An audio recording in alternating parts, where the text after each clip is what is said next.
To different terms in chemistry that sound sames but are totally and completely different. तो मैं बात कर रही हूँ मोलारिटी एंड मोलालिटी की। मोलारिटी जो होती है ये डिपेंड करती है वॉल्यूम पे। सो इसका फॉर्मूला क्या आएगा, number of moles of solute over the volume of solution.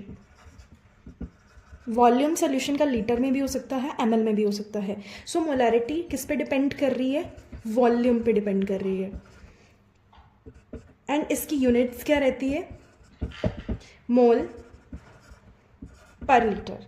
अगर हमें नंबर ऑफ मोल्स निकालने हो तो ये हम कैसे निकालते हैं, weight of solute over the molar mass of solute into the volume of solution in litre.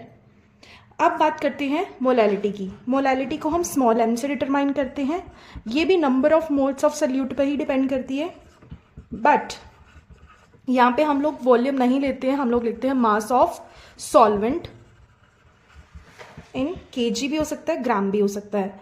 अब मोलारिटी किस पे डिपेंड कर रही है बेटा, मास पे डिपेंड कर रही है। जो मोलारिटी थी तो वो किस पे डिपेंड कर रही थी, वॉल्यूम ऑफ सोल्यूशन पे, और ये किस पे डिपेंड कर रही है, मास ऑफ सॉल्वेंट। इसकी यूनिट्स अगर हम बात करेंगे तो मोल पर केजी। सेम इसके नंबर ऑफ मोल्स भी सेम कैसे निकलेंगे, weight of solute over the molar mass of solute, and mass of solute का मतलब है WA, वेट ऑफ सॉल्वेंट।